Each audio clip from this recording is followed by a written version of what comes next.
விஜய் டிவில கலக்க போவது யாரு ஷோ மூலியமா மக்கள் மனசுல இடம் பிடிச்சவர் தான் கேபிஒய் பாலா. ரீசெண்டா தான் பாலா ஹீரோவா நடிச்ச முதல் படம் காந்தி கண்ணாடி ரிலீஸ் ஆயிருந்துச்சு. இப்ப வரைக்கும் தியேட்டர்ல சக்சஸ்ஃபுல்லா போயிட்டு இருக்கு.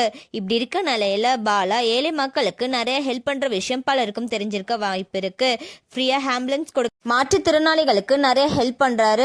அது மட்டும் இல்லாம நிறைய குழந்தைகளை படிக்க வச்சுட்டு இருக்காரு. இப்ப புதுசா ஒரு ஃப்ரீ ஹாஸ்பிட்டலும் கட்டிட்டு வராரு. அதோட வேலையும் நடந்துட்டு இருக்கு அப்படின்னு பலருக்கும் தெரிஞ்சிருக்க வாய்ப்பு இருக்கு. இந்த நிலையில கூல் சுரேஷ் ஒரு இன்டர்வியூல பாலாக்கு எங்க இருந்து இவ்வளவு காசு வருது அப்படின்னு எல்லாம் கேட்டு ஒரு இன்டர்வியூல பேசியிருந்தாரு. அதுக்கப்புறமா பத்திரிகையாளர் உமாபதி ரீசெண்டா ஒரு இன்டர்வியூல கேபிஒய் பாலாவை குறிச்சு பேசியிருக்காரு.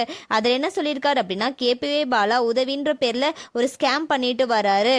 அது மட்டும் இல்லாம வெளிநாட்டு கைக்கூலி, அவர் கொடுத்த ஆம்புலன்ஸ் எல்லாமே போய் இது வரைக்கும் நம்பர் பிளேட்டை அவர் காமிக்காம தான் போடுறாரு. வண்டி பிளேட்டை மறைச்சு வீடியோ போடுறாரு. இது எதுவுமே உண்மையில கொடுக்கற மாதிரி ஷூட்டிங் தான் பண்றாங்க. ஒரு ஹாஸ்பிட்டல் கட்டுறது ரொம்ப கஷ்டமான விஷயம். நிறைய ப்ரொசீஜர் இருக்கு. ஆனா பாலா ரொம்ப சிம்பிளா ஃப்ரீ ஹாஸ்பிட்டல் கட்டுறாரு. கேபிஒய் பாலானால இந்தியாவுக்கு பெரிய ஆபத்து வரப்போகுது, அவர் வெளிநாட்டு கைக்கூலி அப்படின்னு எல்லாம் சொல்லி நிறைய பேசியிருக்காரு. அதுக்கு கேபிஒய் பாலா விளக்கம் கொடுத்திருக்காரு. அதுல என்ன சொல்லியிருக்காரு அப்படின்னா, உண்மையா நான் கொடுத்த ஆம்புலன்ஸ் எல்லாம் இப்ப வரைக்கும் ஓடுது. நான் வேலை செய்யற காசுல தான் நான் ஹெல்ப் பண்றேன். நான் யாருக்கிட்டையுமே ₹1 கூட வாங்குறது இல்ல. ஈவெண்ட், அட்வர்டைஸ்மெண்ட், ஆங்கரிங், இப்ப படம் நடிக்கிறேன், என்னோட காசை வச்சுதான் நான் எல்லாத்துக்குமே ஹெல்ப் பண்றேன். நான் வெளிநாட்டு கைக்கூலி எல்லாம் கிடையாது. ஹாஸ்பிட்டல் கட்டுறது, நான் வீடு கட்டுறதுக்காக ஒரு இடம் வாங்கி வச்சிருந்தேன். அப்ப நான் ஹாஸ்பிட்டல்லாம் கட்டல, ஒரு கிளினிக் மாதிரி கட்டுறேன்.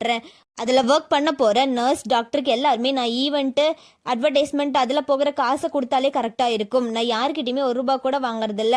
நான் சம்பாதிக்கிறது, நான் ஹெல்ப் பண்றேன், அவ்வளவுதான் அப்படின்னு எல்லாம் சொல்லி ரொம்ப எமோஷனலா பேசியிருக்காரு. இப்ப பாலாவோட இந்த ஸ்பீச் தான் சோசியல் மீடியால பயங்கர வைரலா போயிட்டு இருக்கு.